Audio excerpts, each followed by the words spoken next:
yang mana kandidat perempuan ini yang berhasil mendapatkan kursi tersebut hanyalah 10 orang, memiliki kedudukan yang sama antara laki-laki dan perempuan. Lebih mempercayai bahwa dunia politik itu dunia laki-laki, bukan dunia perempuan. Karena walaupun di parlemen banyak pejabat perempuan, tetapi belum tentu bisa memperjuangkan hak-hak aspirasi dari masyarakat perempuan.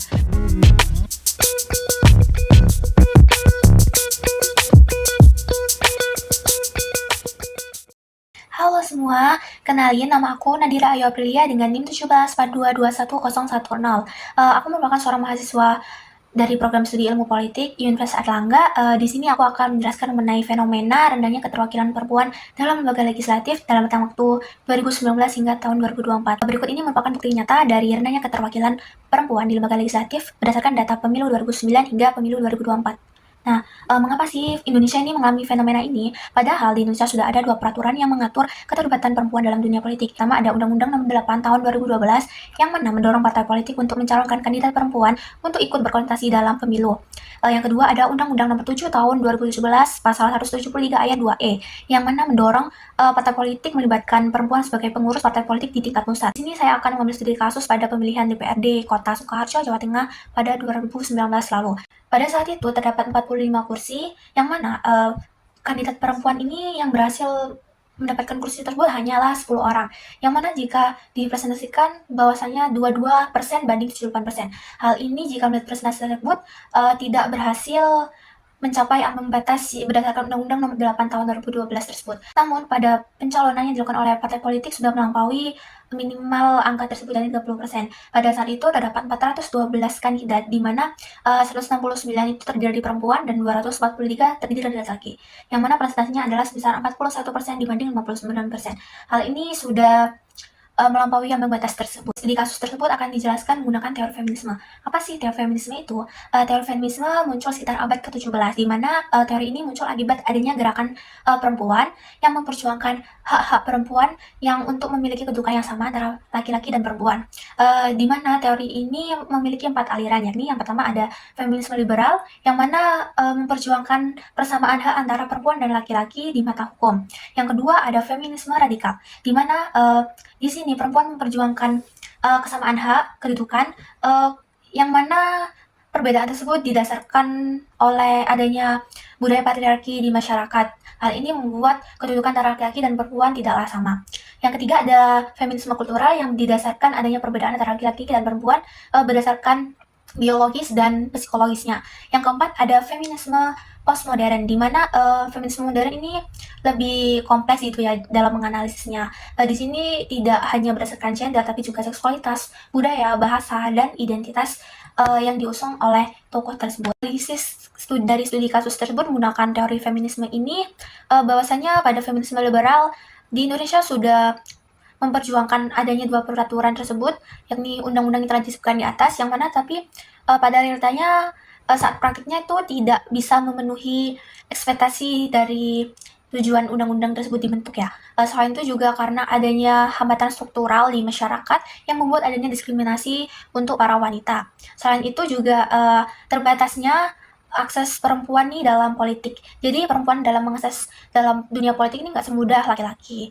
Nah, sedangkan untuk feminisme radikal dianalisis bahwa rendahnya keterwakilan perempuan di DPRD khususnya di Sukoharjo ini karena masih kuatnya budaya patriarki di kalangan masyarakat Sukoharjo. Hal ini karena masyarakat sana lebih masih memegang teguh prinsip bahwa kedudukan perempuan itu tidaklah lebih tinggi daripada laki ya.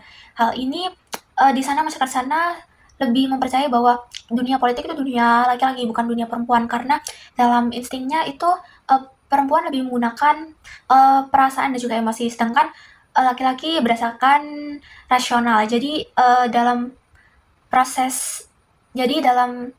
praktiknya masyarakat sana lebih percaya laki-laki yang memimpin daripada perempuan. Sedangkan pada feminisme kultural di sini tuh di masyarakat masih menguat adanya norma budaya yang mana membedakan peran perempuan dan laki-laki, di mana peran perempuan ini hanyalah kebanyakan di dapur dan sedangkan laki-laki ini lebih ke dunia luar dapur, kayak khususnya dalam politik. Jadi ya peran perempuan itu di dapur, peran laki-laki ini di dunia politik. Jadi berdasarkan perspektif tersebut membuat laki-laki ini lebih dipercaya memimpin dalam dunia politik daripada perempuan.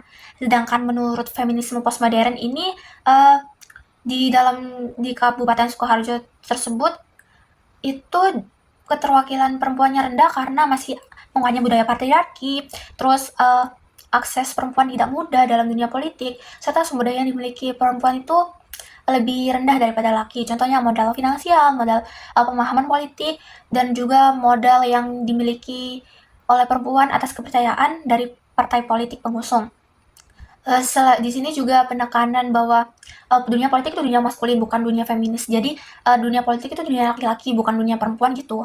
Terus identitas seseorang di sini tuh nggak didasarkan gender doang sih, tapi juga pada ras, kelas, dan lain-lain. Sehingga kebanyakan terpilihnya perempuan di dunia politik ini hanya perempuan terpilih saja yang memiliki modal finansial, contohnya yang baik, dan juga dari ras atau kelas yang memang dipercayai oleh masyarakat. Selain itu juga dipengaruhi oleh budaya politik yang muncul akibat dari budaya tradisional masyarakat sana, yakni tidak bisa menolak pemberian dari seseorang. Selain itu juga turunnya rasa kepercayaan masyarakat terhadap pejabat DPRD dalam menyuarakan aspirasinya, terutama khususnya pada aspirasi perempuan dan anak. Dimana walaupun sekitar pada pemerintah sebelumnya terdapat ada Perda Nomor 19 Tahun 2017 tentang penyelenggaraan perlindungan terhadap korban kekerasan berbasis gender dan anak, itu tidak terbukti efektif untuk menyelesaikan kasus kekerasan yang terjadi di Sukoharjo itu. Kekerasan yang terjadi di Sukoharjo masih dikatakan tinggi hingga sekarang.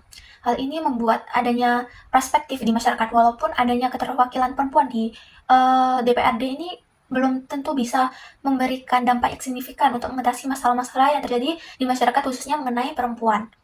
Selain itu bisa diambil contoh lain pada RUU TPKS, yang mana RUU tersebut disahkan setelah 10 tahun lamanya berjuang di parlemen. Hal itu membuat walaupun di parlemen banyak pejabat perempuan, tetapi belum tentu bisa memperjuangkan hak-hak aspirasi dari masyarakat perempuan.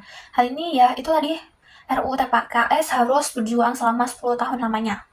Nah, dari penjelasan yang tadi dijelaskan di atas, kita tarik kesimpulan bahwa rendahnya keterwakilan perempuan di lembaga legislatif khususnya Sukoharjo, Jawa Tengah pada 2019 lalu itu karena masih adanya budaya patriarki yang membuat sisanya. Selain itu juga terdapat praktik politik di sana yang merupakan bagian dari budaya tradisional masyarakat Sidoarjo. Selain itu rendahnya tingkat para pemilih yang bisa memunculkan salah pada saat memilih kandidat yang akan berdampak pada kepemilihan kandidat yang berkualitas atau tidak nantinya saat memimpin. Selain itu juga rendahnya pendidikan yang diperoleh oleh perempuan khususnya dalam dunia politik yang akan berdampak pada sulit masuknya perempuan dalam dunia politik. Berikut merupakan rekomendasi saya untuk pemerintah agar dapat mengatasi fenomena rendahnya keterwakilan perempuan di parlemen khususnya di lembaga legislatif.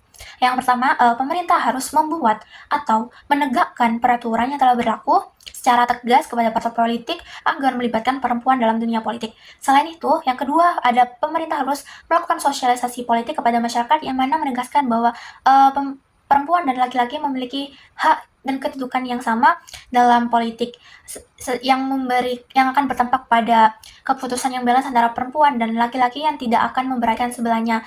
Jadi di sini peran perempuan dan laki-laki dalam politik itu mempunyai peran yang sangat penting untuk membuat kebijakan yang lebih baik agar semua sasaran itu dapat merasakannya. Terakhir itu pemerintah harus membuat dan menegakkan peraturan yang dapat mengatasi adanya praktik money politik yang masih marak terjadi. Sekian penjelasan saya mengenai fenomena rendahnya keterwakilan perempuan di lembaga legislatif di Indonesia tentang tahun 2009 hingga tahun 2024.